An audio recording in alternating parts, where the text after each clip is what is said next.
Vamos falar então? Tempo de qualidade com os filhos. Uma vez eu li uma reportagem falando que nós, mães, hoje em dia, mesmo trabalhando fora e com tantas questões, a gente passa mais tempo de qualidade com os nossos filhos do que as mães antigamente que ficavam 100% em casa passavam. Porque quando você fica em casa 100% do tempo, o fato de você estar o tempo todo te torna aquela pessoa muito estressada no mesmo ambiente, fazendo a mesma coisa o tempo todo, e você vê o filho meio que como uma tarefa ali do dia a dia, sabe? Então, eu quero tranquilizar você, mãe, que tem uma rotina com todo esse trabalho, que passa poucas horas em termos de volume com seus filhos todos os dias, que o mais importante é quando você estiver com seus filhos, que você consiga criar memórias, consiga estar com eles, mas que também seja uma coisa prazerosa e que te descanse, não algo que vai só te deixar mais agitada e cansada ainda, sabe? Assim, eu acho que é uma alquimia, né? A gente buscar essas formas. Então, aqui, por exemplo, para mim funciona recentemente, né? Atualmente tem funcionado muito a coisa do horário do almoço. Então, assim, o almoço aqui é inegociável. Então, assim, o Paul, ele almoça comigo e nesse momento a gente conversa sobre a escola, conversa sobre as coisas todas, fica junto, dá beijinho, abraça, faz carinho, dá risada, compartilha meme, bobajada que viu na internet, fala de algum vídeo que eu vi no YouTube que é legal, tal. Então eu sei que nesse momento do almoço que eu tenho com ele, muitas vezes eu tenho uma comunicação em um momento muito mais significativo do que se eu ficasse a tarde inteira com ele, sei lá, ele no computador e eu aqui no computador trabalhando também, sabe? É você se tranquilizar sobre o que é possível dentro da sua rotina hoje e que você está fazendo o seu melhor, porque eu tenho certeza que você está. E aí, quando você estiver com os seus filhos, mais do que forçar momentos, é quando esses momentos acontecerem, você estar realmente presente. E não mexendo no celular ou fazendo qualquer outra coisa ao mesmo tempo. Claro que tudo dentro do possível. Tem mães que simplesmente não têm essa escolha, que o tempo que elas têm com o filho, por exemplo, de noite, quando chegam em casa, chegam super tarde, pegam da creche ou da casa da avó, coisa do tipo, e é o tempo que ela tem para fazer comida, limpar a casa e ficar com a criança também. Então, mais uma vez, a gente sempre tem que saber quais são as condições de cada um para a gente não se culpar por questões que são sistêmicas e que a gente já está fazendo o melhor que a gente pode.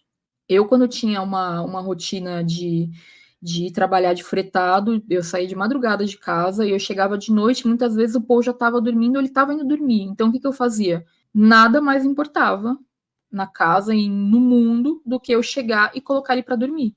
E era aquele momento que eu deitava com ele para colocar ele para dormir, lia historinha, cantava, fazia carinho, ficava com ele, sabe? Então eu acho que esse é o grande ponto, mais do que ter volumes de tempo, é a gente aproveitar esses tempos estando juntos, estando realmente presente. Agora, eu quero organizar a rotina para fazer atividade da escola, etc. Isso você como mãe, você vai conseguir organizar até certo momento. Porque chega numa época como, por exemplo, agora que o meu filho, ele vai fazer 14 anos semana que vem. Ele tem o esquema dele. Não adianta eu querer falar, vamos sentar todos os dias às 4 horas para falar da lição. Ele não vai gostar e eu não quero criar uma tensão. E aí também, se fosse uma questão de vida ou morte, tipo assim, nossa, a gente tem que fazer isso todos os dias às 4 horas, que senão o mundo vai acabar, aí tudo bem, aí você tem que falar isso. Vai ser uma prioridade. Mas não é o caso, eu acho que tem maneiras de eu fazer esse acompanhamento do que ele está fazendo ali de lição, de provas, de outra forma. Então, como que eu costumo fazer? No meu planejamento semanal, eu sempre olho o calendário da escola dele para ver o que vai ter de lição, o que ele vai ter de aulas diferentes, o que ele vai ter de prova, de entrega de trabalho. Eu ali também costumo, ele não gosta que eu olhe a agenda dele, agora ele quer, a agenda dele é só dele. Então eu falo, pô, tem alguma coisa na sua agenda essa semana que seria importante que eu soubesse?